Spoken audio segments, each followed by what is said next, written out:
And just to be quite clear about something, I'm certainly involved with and helping in a very full way the Non-Human Rights Project, but what I'm talking about this morning is not connected with that, so I'm doing this on my own behalf. And just to set the stage for what we're going to be talking about, I'm going to play the trailer from the movie The Master, which you may remember from last year, which I think sort of captures really what this is all about quite nicely. Man is not an animal. We are not a part of the animal kingdom. We sit far above that crown, perched as spirits, not beasts.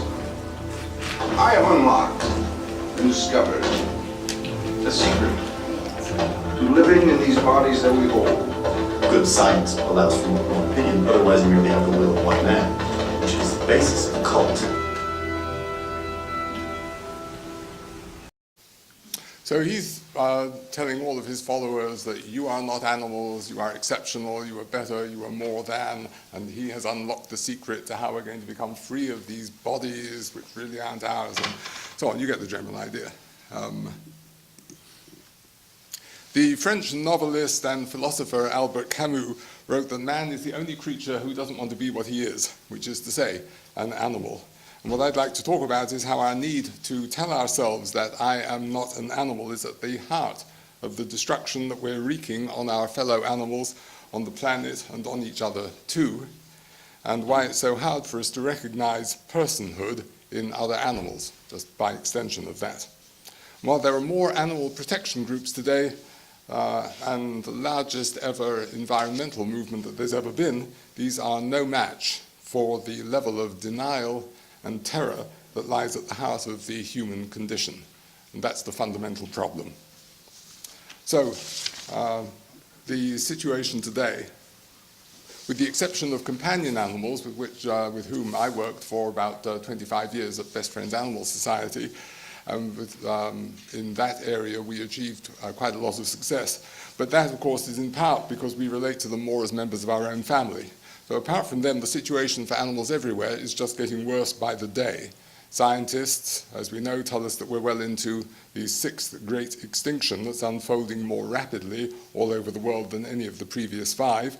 More factory farming than ever before, more vivisection, more animals in entertainment, fewer fish in the oceans, rapidly accelerating climate change, ocean acidification. You guys all know all of this.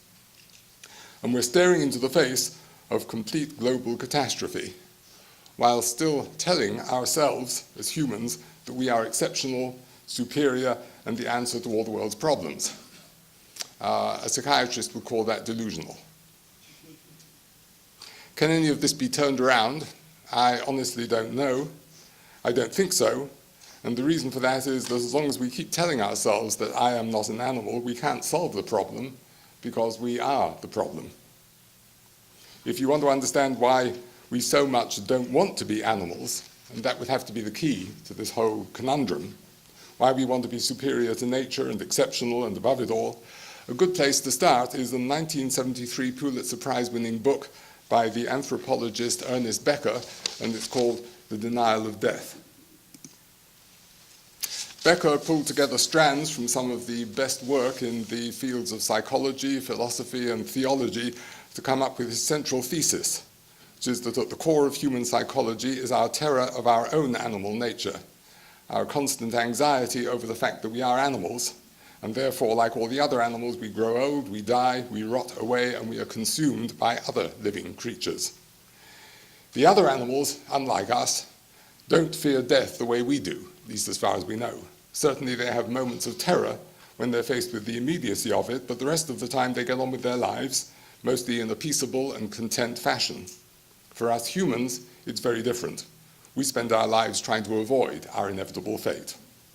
And the reason for this, and what makes us different from all the other animals, at least again as far as we know, is that we've developed a more complex level of self-awareness that enables us to make the connection when we see other people dying, that this means that we're going to die too. So when we humans imagine our future and we look ahead, we see the one inevitable, unstoppable event towards which we are progressing, which is our death. Becker wrote about this dual nature that we have, our animal self and what he called our symbolic self. He wrote, "Man is a symbolic self, a creator without a mind, a creator with a mind." Minor Freudian fun, yes. Man is a symbolic self, a creator with a mind that soars out to speculate about atoms and infinity. This immense expansion, this dexterity, this ethereality, this self-consciousness gives to man literally the status of a small god in nature. Yet, at the same time, man is a worm and food for worms. This is the paradox. He is out of nature and hopelessly in it. He has an awareness of his own splendid uniqueness in that he sticks out of nature with a towering majesty, and yet he goes back into the ground a few feet in order blindly and dumbly to rot and disappear forever. So how do we relate to being haunted by the spectre of death? Very simply, we deny it. We tell ourselves that one way or another we're not going to die, that we're not animals like the other animals, and we have lots of different ways of doing that. And books have been written about this. I won't go through them all in detail, but one immortality project, as psychologists describe how we try to avoid our own personal end, is the endless search for an elixir of life, whether it's ancient Chinese emperors riding off to remote parts of their kingdoms in search of a magical potion a couple of thousand years ago, or today's technological emperors like Ray Kurzweil selling magical bottles of life extension supplements that will supposedly see us through to a time, I think somewhere in about the 2040s now, when we can all upload our brains to computers, which will of course never crash. Another immortality project is to leave a legacy, a family business, a monument, a work of art, even just our own children, that will at least carry on our name and perhaps even our soul for centuries to come. But perhaps the most popular and pervasive one, and if anybody walked over from the Courtyard Hotel or the other hotels on that side, and you went by the cemetery and there's this great big stone plaque on top of lotus pillars saying, "The dead shall be risen." Yes, it's telling ourselves that the real me is separate from my body and will somehow live on. That is the staple product of most religions. Religions are in the business of selling us immortality. And they tell us in their various different ways that we are really a soul that's simply inhabiting a body, and that when the body dies, the soul goes somewhere else, perhaps to heaven, perhaps to a new body, wherever. The trouble is, different religions have different ways of explaining how the real me is going to survive and go to heaven, or to get my own planet, or to be reincarnated. And since they can't all be true, whichever one I've adopted is automatically threatened by all the others that other people have adopted. And so we all end up at war with each other, because it's so important to us not to be threatened by somebody else's immortality project, that if we can kill them off, then somehow that makes our immortality project the right one, and that somehow alleviates our anxiety. And you see this going on all the time. I mean, it is just classically what is going on in the world situation today between the Western world and the Islamic world, for example, or you see it in different ideologies, capitalism versus communism, or whatever. It goes on all the time. As trying to prove to ourselves that we're not animals, we tell ourselves that it's those people over there who are the animals.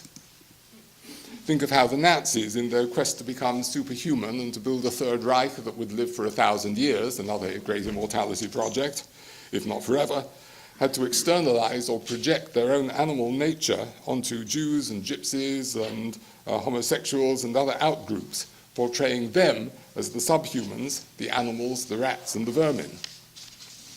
And check out then the incredible irony in this next video, we'll just play in a second, where the grandchildren of those very people who were being called the animals and the rats and the vermin now have their own country and are talking about the people whom they are oppressing as being the animals. Here it is. You'll see it right at the very end when he talks about how they're in the, with these Israeli soldiers talk about how the Palestinians are actually being held in the zoo.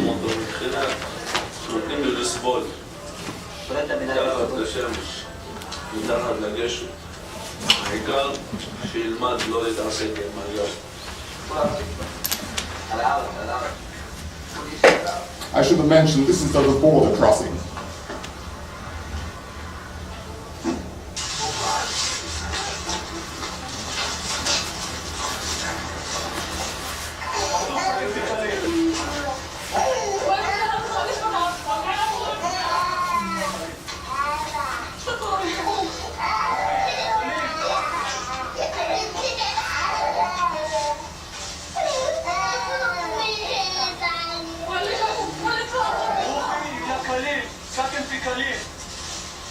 ساكن في كليل ومخي لا كليل.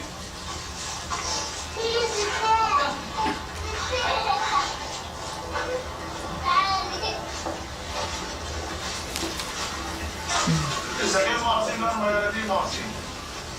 يستغلوه. Nobody knows about us here. Nobody.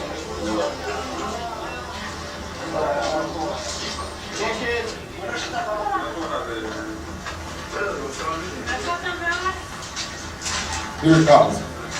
שומעים אותי גם? חיות, דיסקאברי. כל הרמה הזה ג'ונגל, יש שם כוחים כלבים. קוראים לו. הבעיה שהחיות עכשיו סגורות שם, מה? לא, אנחנו בני אדם, הם חיות. להם אין צלם אנוש, לנו יש. זה ההבדל בינינו. מה? מצלם, אכפת לי, אני משנה אותך. אני גם הרמטכ"ל יהיה.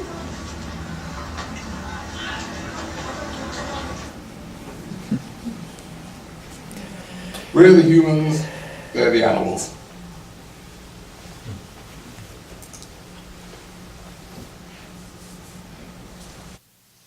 There is a good reason to believe that it wasn't always like this in our relationship with the other animals and indeed with each other. Just about every culture on Earth has a creation myth that tells of a time when we humans lived in harmony with each other, with the other animals and with nature, and the people lived in a kind of eternal present without the fear of death. And then something happened that caused us to fall into linear time and see ourselves as mortal sexual creatures, and after that they say we all ended up at war with each other and with the rest of creation. The best exposition I've ever read of the story of our fall from that ancient mythic paradise into the world of violence and fear that we live in today is the Garden of Eden story. And there you have it with the tree of the knowledge of good and evil, or the tree of knowing good and bad, or I call it the tree of self-awareness, in fact, where you're told that if you eat of this, if you become self-aware, then you're surely going to die, but no, on the other hand, you're surely going to actually become as gods. And in fact, both are true. And that, of course, is the curse and the blessing, and the two forces are forever in our lives. Of course, more progress isn't doing anything to relieve our mortality anxiety, which, if anything, is worse than ever, and going back, trying to get back into how people lived, say, in the 13th century, which is what some cultures and religions propose, is just leading people back into a state of sort of endless war. Go back about 30,000 years before all of this happened, and you have the animist era, where much of the cave art suggests that we lived in some level of harmony with the animals. By the time you get to ancient Egypt, not many thousands of years ago, you have animals being actually worshipped, but then sacrificed and so on. So it's not really about the worship of the animals, it's about the worship of ourselves, and the animals being the tools by which we do that. Soon after that, you have Aristotle talking about the divine intellect that distinguishes man from the other animals, is immortal and transcendent, and Augustine talking about how in heaven there will be no animal body at all. And Descartes, as we heard about yesterday, talking about all the other animals being just biological machines. I'm actually going to skip this, which is the picture of what life is like today for all the other animals, just as they live in factories, basically, and are simply tools for our use, commodities, basically. Ernest Becker said there's no way to overcome creaturely anxiety unless you are a god and not a creature. He wrote that men are doomed to live in an overwhelmingly tragic and demonic world, that creation is a nightmare spectacular taking place on a planet that's been soaked for hundreds of millions of years in the blood of all of its creatures, and that whatever man does on this planet has to be done in the lived truth of the terror of creation, of the grotesque, of the rumble of panic underneath everything, otherwise it is false. And he concluded that ideally we would wait in a condition of openness toward miracle and mystery in the lived truth of creation, awe-filled creatures trying to live in harmony with the rest of creation. But can we live in harmony with the rest of creation? All the evidence suggests at the moment that we can't do that, and that we're indeed the cause of the sixth great extinction, irreversibly so, and that we may well be part of the extinction ourselves. So any notion that we humans can do something to save the world is really not much more than the same old kind of hubris and arrogance and nonsense. We're not the solution to anything, we're actually the problem that requires the solution. The challenge we face is not outside ourselves, it's built right into our very nature. The twin blessing and curse that gives us that godlike awareness of our ungodlike animal nature. Is there a way through that conundrum? Albert Einstein once called upon us to free ourselves from this prison by extending our circle of compassion to embrace all living creatures and the world of nature in its beauty. He said that if we did that, we would find that we are no longer alone, but that our own small lives are part of a much greater life, and that by giving to that greater life, the fear, the loneliness, and the anxiety associated with our sense of mortality would just begin to melt away. That is a somewhat tall order in the world as it is today. Perhaps the best of us can do, that's the best that any of us can do individually, as nature responds in its own implacable way, is to make our peace, each of us as individuals, with our fellow animals, and as all the great sages throughout history have told us, to treat them with the same level of respect that we would want to be treated with ourselves, the famous golden rule. That, for any of us, is within our power, and it would be an act of atonement, or at one moment, a healing, and it would open the door to a new and more meaningful relationship with the rest of creation and of our part in it. So, thanks very much for hearing that.